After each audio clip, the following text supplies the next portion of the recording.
It doesn't get much more brutal than that. Welcome back into another edition of the Red Sox Rundown. I am your host, Jack. Today, we're going to recap the Red Sox 7-6 loss to the Toronto Blue Jays. But first, we're going to talk about a very interesting trade rumor around Triston Casas. But before we get into any of that, if the Red Sox do make a move, if Triston Casas were to get traded, we will make a video as soon as the news breaks. So make sure you hit that subscribe button right now. We are about 50 subs away from our next goal of 1,600 subscribers. So if you love the Red Sox and you have not already hit that subscribe button, make sure you do it right now. All right, so we're going to first start with this interesting Triston Casas trade idea, because Alex Mays of Talk Sox, which is a site on the internet, brought up some interesting Red Sox trade candidates and had some interesting nuggets around the Red Sox. Now, I'm going to just say off the top, I don't know who Alex Mays is. I don't know his connections, but he does bring up some interesting points, and I did want to at least discuss it because it has been picked up by other sites as a potential that Casas may end up as a heavy trade candidate going into trade season. So let's just get into it. Alex says this, basically. This is the quote I kind of wanted to talk about. And he said, "It seems, though, through watching the reactions of his coaches and teammates, that his personality has worn a bit thin to those that have daily interactions with him. From the eye rolling to the snide comments after he walks away, it's become pretty clear that he likely isn't long for the Red Sox." And then he had a little more to the quote, and then he finished the quote by saying, "Miami has long had interest in his services, and they have an all-star caliber starting pitcher on the roster." Obviously talking about Sandy Alcantara, who the Red Sox have been heavily linked to. Triston Casas has been heavily linked to Miami as well. So the rumors are starting to flow as Casas has not had the hottest start to the season. The Red Sox have been up and down, to say the least.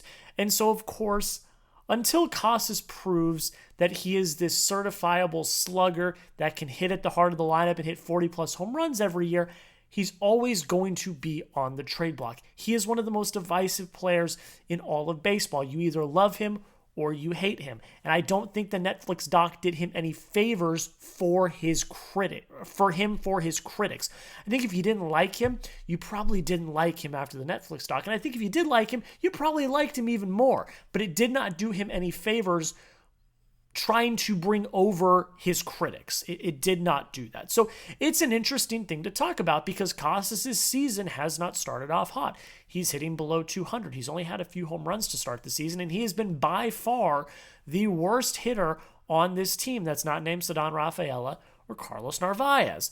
And even they, Ceddanne and Narvaez, have probably contributed more than Casas has, other than the few home runs that Casas has had this season. So it's definitely a conversation to be had. But I'm going to ask you guys real quick before I give my thoughts. Would you, if you were Craig Breslow, would you trade Triston Casas if there was a deal on the table for Sandy Alcantara? You'd probably have to give up a little more. I don't think Casas' trade value is that high right now, so you'd probably have to give up more in return. But would you trade Triston Casas? Type T if you would trade him, or type P if you would pass. Go down below in the comment section and let me know. T for trade, P for pass. Play Craig Breslow for me. Would you trade Triston Casas? In my opinion, this makes no sense. There are interesting arguments, but I don't think it makes sense, though. And here's why. Number one, Vladimir Guerrero Jr. is not coming to the Red Sox anymore.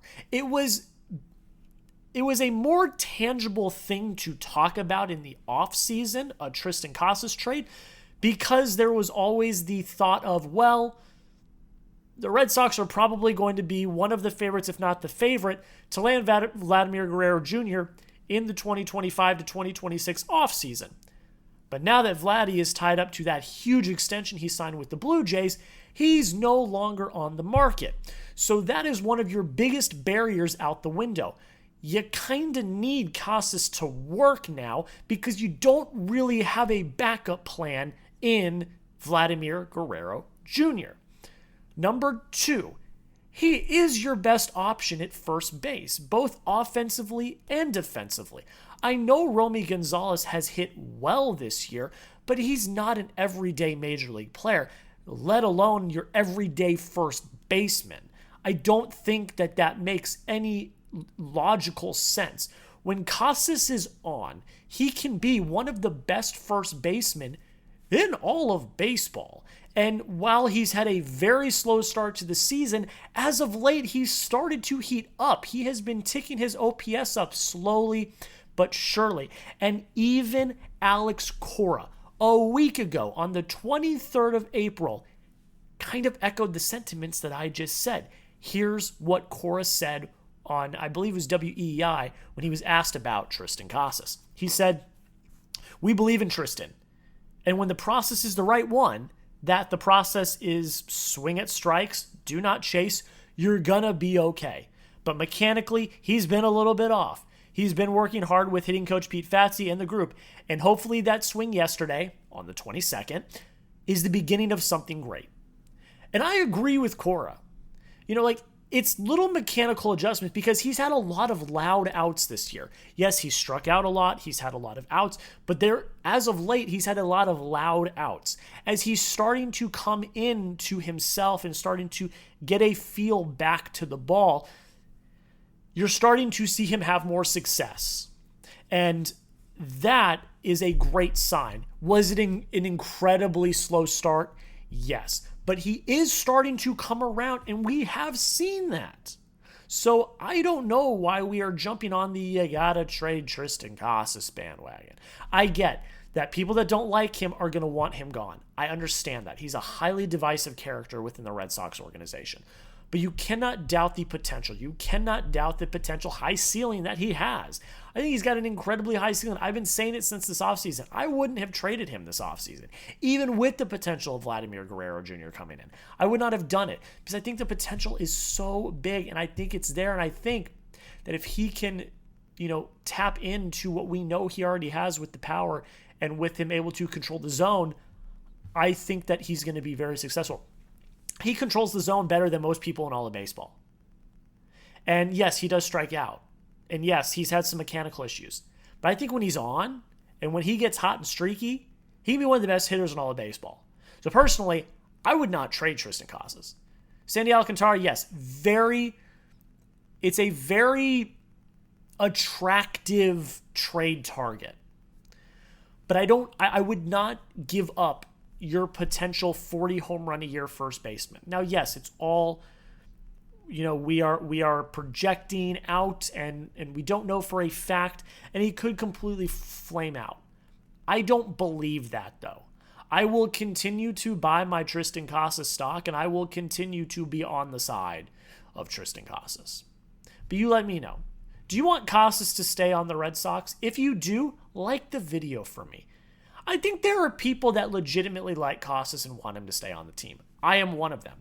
Now, what I will say is Cora needs to stop platooning him against left-handed hitters because he's proven he can hit against left-handed pitchers because he's proven he can hit against left-handed pitchers. So, bringing in Romy Gonzalez to pinch hit in last night's game did not make any sense for me. I know Romy's a great pinch hitter. I know he's been hitting well, but Casas has started to hit well as of late. So I didn't understand that pinch hitting scenario late in the game last night. But you let me know. If you want Casas to stay on the Red Sox, hit that like button for me. I want to see a bunch of likes on today's video. Okay, let's talk about it. Red Sox lose 7-6 in 10. Most painful loss of the year, bar none. The Yankees lost. So if you would have won this game, you would have gained a game on New York, and you would have only been a half game out of leading the AL East. You got to have it, man. You got to have it. You have to have this game. You start off 6-0. 6-0 you lead. You lead 6-0 to start this game. You score 4 runs in the first 2 innings. And then you let them hang 7 unanswered runs on you? That can't happen. And the thing that's the worst part about this game was that It wasn't even like bad baseball. Like we weren't watching a Little League team. Like the Little League losses are bad because they're embarrassing. Errors, strikeouts, this, that, the other. They're embarrassing. This wasn't bad baseball. The Blue Jays just played better than you. And they showed more poise.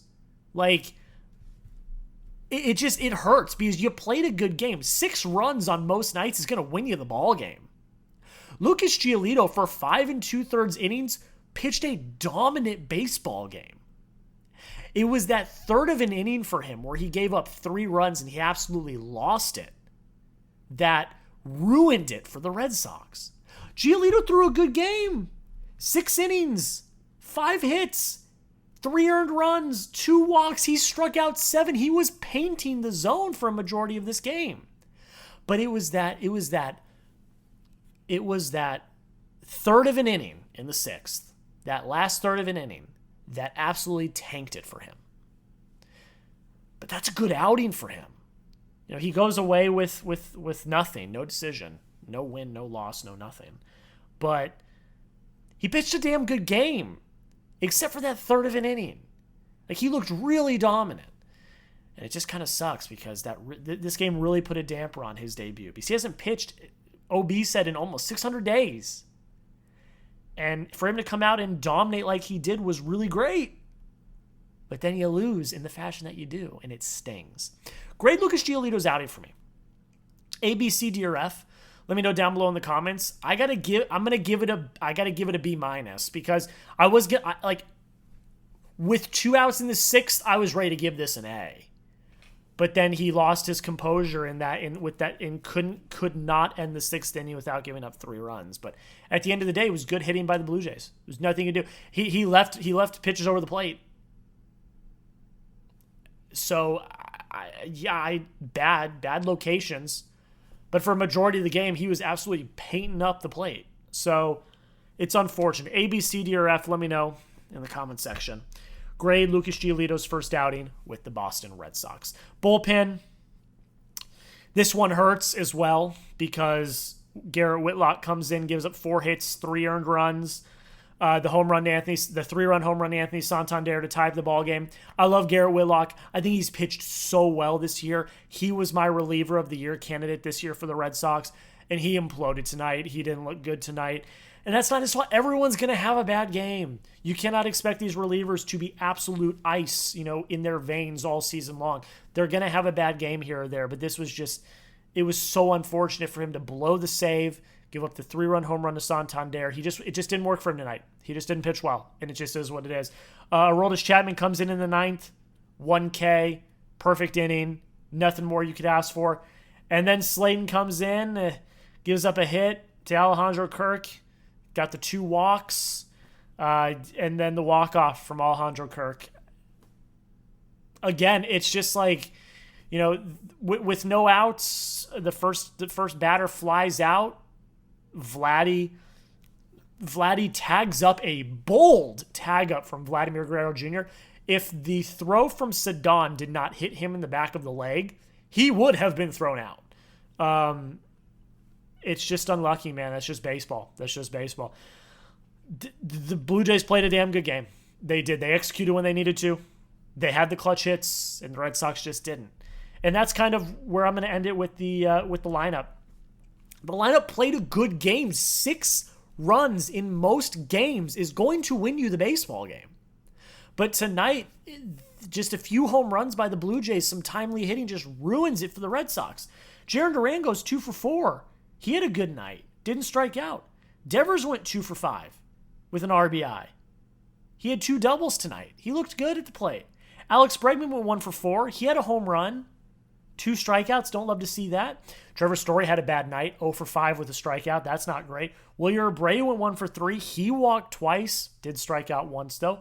Christian Campbell 0 for 4 with 2 strikeouts. Story and Campbell both had probably the worst of the night. Casas as well. He went 0 for 2. He walked, but he struck out twice as well. Just can't be having that. Rafaela went 0 for 3. He scored twice, though. He walked. He did K. And then Narvaez had a 2-run home run, which is huge. 2-run home run in the sixth, I believe. Yeah, in the sixth, right before the implosion happened. Carlos Narvaez had a home run. Look, at the end of the day, the Red Sox just couldn't. The clutch hitting wasn't there. They were 2 for 9 with runners on scoring position. They left 6 runners on. The 10th inning was bad. Devers started at second. He didn't move. You could not even move him over. And they struck out 11 times tonight. Struck out twice in the 10th. That can't happen. And the Red Sox end up losing in extra innings, an absolute heartbreaker that you needed. You needed this win tonight. You're up 6-0. Giolito is dotting up the Blue Jays. They have no response for him through 5 2/3. The Yankees lose. You have an opportunity to fall a half game back in the AL East, and you absolutely implode and you lose by a run in extras. You just can't make it up. The absolute definition of pain. But they do play a baseball game tomorrow, though. Oh, I also want to mention it was a bullpen day for Toronto. It was a bullpen day for Toronto. Had to add that little zinger in there at the end as well. Baseball will be played today, though. The Red Sox can still go for the series win. You got to win today. You cannot lose this series. You have to win today. Houck is on the mound. A little shaky, but we'll see. You have to win today. You have to win this series. If you want to make the postseason, I get it. We're still early in the season. But if you want to make the postseason, you need to win series. Even if you're not going to sweep, you need to win series. Finish off this road trip on a high note. Win the series, and then you're headed back to Fenway to face Minnesota this weekend.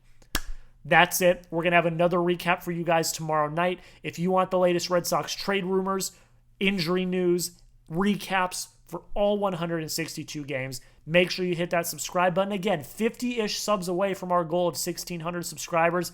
Help me get there. If you haven't subscribed already, do it right now. That's it. Brutal loss, brutal night. We will be back later tomorrow. Until next time, go Sox.